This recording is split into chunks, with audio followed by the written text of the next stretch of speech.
Oh, pas de ça aujourd'hui.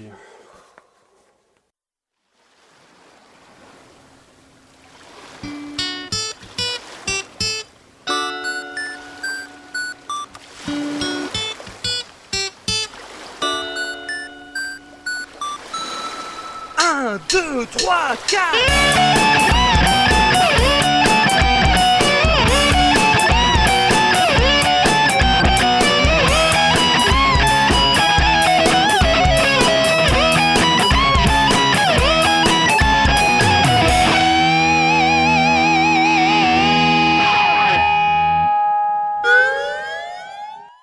Salut tout le monde, cette semaine joueur du grenier met les pieds sur la table, je ne fous rien. Non, sérieusement, le test sur Tortue Ninja m'a légèrement troublé. Si vous vous approchez, je les bute. Vous m'entendez, je déconne pas. Enfin bref, donc cette semaine c'est la vidéo touchette et pour ce coup-ci j'ai décidé de me pencher sur une console préhistorique à laquelle je dois dire que je joue pas souvent, puisque c'est pas vraiment une console de ma génération, hein. La plupart des jeux dont je vais vous parler sont sortis quand j'avais à peine 1 ou 2 ans. Je parle de l'Atari 2600, sorti en 81 en France, hein, la plus célèbre des consoles Atari, puisqu'il y a eu plusieurs consoles faites par cette marque. Mais en général, quand on dit « Ah, j'avais tel jeu sur Atari », on parle par défaut souvent de l'Atari 2600. Alors évidemment, les jeux sur cette console étaient terriblement simplistes, et puis c'est très difficile de juger ça avec le recul, hein. Après tout, c'était quand même la première console grand public. Alors est-ce que je peux réellement parler de ces jeux, râler dessus sans être d'une mauvaise foi complète? Bien sûr que non, mais ça m'empêchera pas de le faire. Tiens, je vais prendre un jeu typique de l'Atari, A-Team ou l'agence Touriste. C'est un foutoir incompréhensible. Il y a une tête de barracuda qui se promène sur l'écran en tirant sur des mecs qui portent des poutres, des gars en chapeau melon, des... Qu'est-ce que c'est ça? C'est un chanteur des Pet Shop Boys?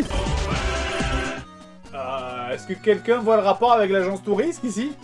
C'est bien ça le problème des jeux Atari, la limitation de la console oblige le joueur à se servir de son imagination. Moi, la seule chose que j'imagine quand je vois ça, c'est que les mecs qui ont créé ça avaient des sérieux problèmes, hein. Un peu comme ceux qui ont fait ce jeu, Sneak and Peek ou Cache-Cache si vous préférez.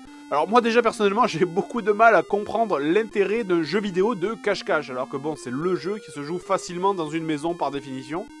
Ici le principe est simple, on joue chacun son tour en allant se cacher dans la maison pour que l'autre ne nous trouve pas. Mais là par contre j'ai une question très conne. Est-ce que j'ai l'esprit tordu? Est-ce que c'est un bras extrêmement mal placé par les développeurs du jeu? Ou est-ce que ces deux personnages jouent à cache-cache avec leur poireau à l'air? Enfin, je veux dire, me dites pas que vous n'avez pas pensé.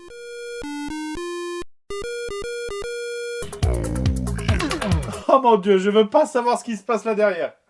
En plus, c'est terriblement naze, il y a que quelques endroits où on peut se cacher. Derrière le fauteuil, sous les fondations de la maison, dans le lit. Allez tiens, devine où je suis caché, là. Ce jeu est très court, hein, faut avouer. En fait, tous les jeux de l'Atari duraient rarement plus d'1 heure, hein. Mais c'est pas le plus court de l'Atari. Le plus court de l'Atari, c'est celui-là. Attention, top chrono.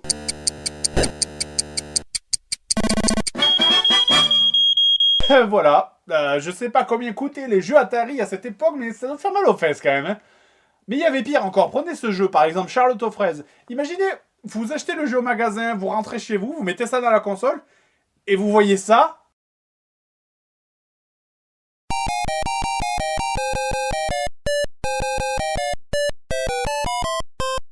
Ce truc a vraiment été vendu dans un magasin contre de l'argent? Voilà, là vous venez de voir l'intégralité du jeu de Charlotte aux fraises. En même temps, j'aurais dû m'en douter quand j'ai vu la jaquette aussi. Suivant, Master of the Universe, Musclor pour les Français. Alors l'intro de ce jeu pour l'époque est carrément fantastique. Il y a la musique du dessin animé, la transformation de Musclor. Mais après ça, on a droit à quoi? Un pauvre jeu de shoot injouable. En plus, c'est monstrueusement difficile, hein. Faut détruire ces bâtons là lancés par les ennemis jurés de Musclor que sont les humains. Et c'est presque infaisable. Ces machins là suivent le scrolling de l'écran. Et en plus, faut tirer des trucs en bas là pour tuer les bidules. Et j'ai aucune idée de comment faire. De temps en temps, complètement par hasard, j'arrive à tirer un rayon en bas, mais ça arrive jamais au bon endroit, merde.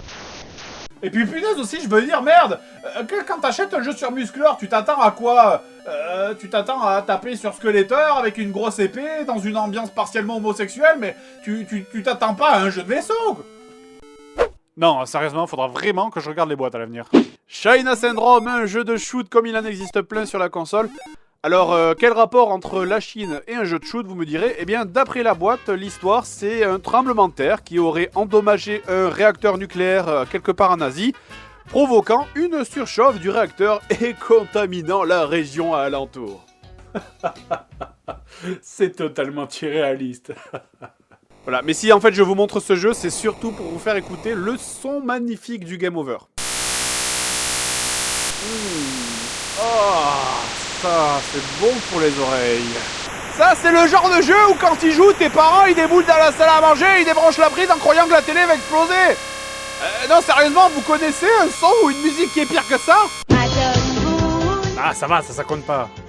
Les jeux de shoot injouables sur Atari, il y en avait vraiment une blinde, comme Megaforce par exemple. Ici, on dirige une moto à réaction qui tire des missiles dont le but est visiblement de répandre la démocratie en détruisant des villes du Moyen-Orient.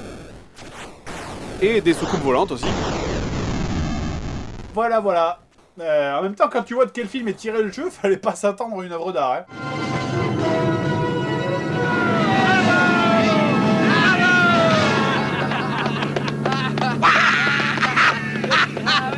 Vive l'Amérique! Et évidemment, tant que je suis sur Atari 2600, je suis obligé de vous parler de E.T. l'extraterrestre, le fameux jeu qui a été défini comme étant le pire jeu jamais existant. Ce jeu E.T. l'extraterrestre est célèbre d'ailleurs parce qu'il a été une des grandes causes du crash du jeu vidéo en 1983. En fait, ce jeu a si peu marché que Atari a dû faire enfouir des millions de cartouches invendus dans le désert du Nouveau-Mexique. Le jeu commence donc quand E.T. débarque sur Terre dans son vaisseau, dans sa cabine téléphonique. Je précise que cet écran très moche, c'est une forêt, et que ces trucs-là, ce sont des trous. Retenez bien ça, parce que ce sont les deux seuls trucs que vous verrez du jeu. Et donc, nous y voilà, le jeu vous lâche ici sans instruction, mais évidemment, je n'ai pas le manuel. Donc, d'après ce que j'ai compris, le but est de construire un téléphone pour rentrer à la maison. Alors le premier truc intéressant, c'est que E.T. semble doté d'un pouvoir de téléportation instantanée. Je me souviens pas de ça dans le film, mais bon, passons. D'ailleurs, on peut aussi se téléporter directement dans des trous. C'est très con, oui.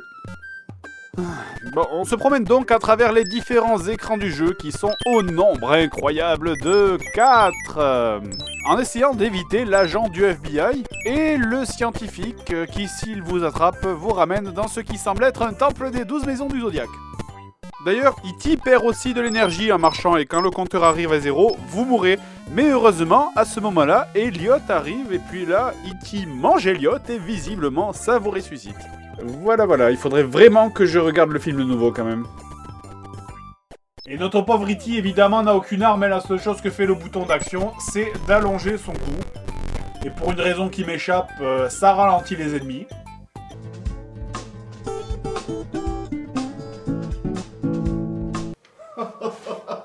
Eh bien en fait, il y a une explication, mais très simple.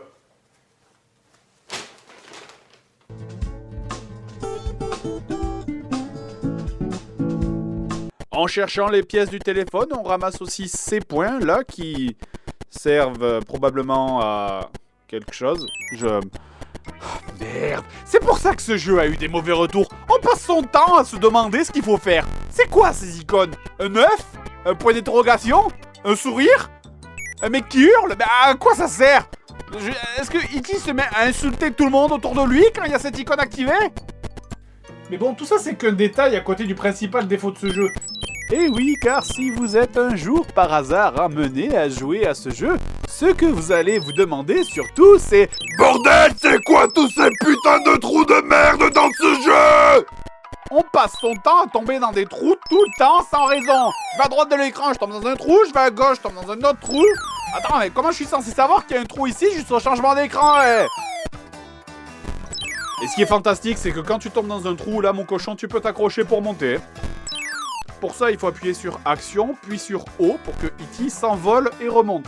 Ah oui, parce que E.T. vole, en fait, je vous l'avais pas dit.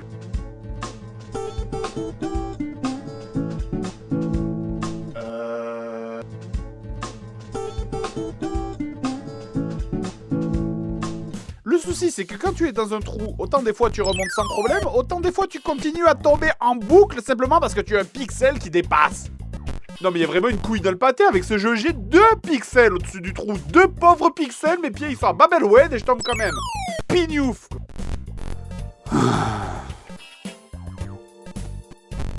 Mais va te faire foutre.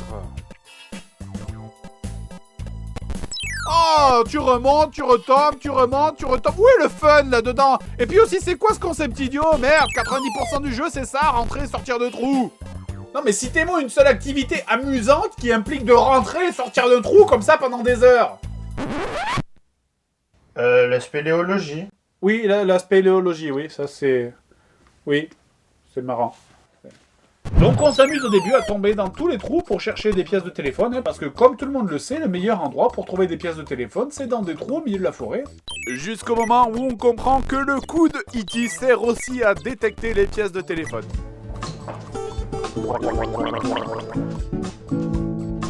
D'ailleurs, je crois que ce qui me saoule le plus dans la collecte des pièces, c'est sûrement quand le flic se téléporte sur toi comme un ninja pour te le piquer. Même Elliot, le gamin censé vous aider, en fait, c'est un lascar. Des fois, il vient vous raqueter tous les points que vous avez collectés. Quel enfoiré, sérieux, entre ça, le flic qui vient tout le temps pour vous piquer votre téléphone et le scientifique qui vous ramène pour vous traîner dans le temple. Non mais sérieusement, mais il a atterri où, E.T., là, dans le 93? Que tu m'étonnes qu'il veuille trouver un téléphone pour partir chez lui, hein. Alors très sincèrement, il y a plein de gens, plein de sites qui disent que E.T. c'est le pire jeu du monde, d'accord, je suis d'accord, il a plein de défauts, il y a des incohérences, il y a des bugs, mais faut pas déconner, c'est pas le pire jeu du monde. Je veux dire, pour moi, j'estime que tu te fais largement plus entuber quand t'achètes un jeu comme ça, quoi. Bah c'est tout. Bah oui, c'est fini. Bah tu détruis pas le jeu d'une manière flamboyante et irréaliste, comme tu fais d'habitude en fait. Oh, bon, mais d'accord.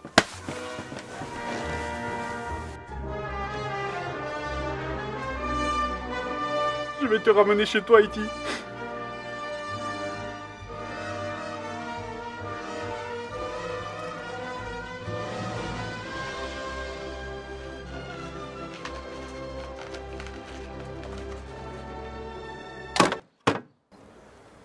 Ah merde, j'avais dit qu'aujourd'hui je foutais rien.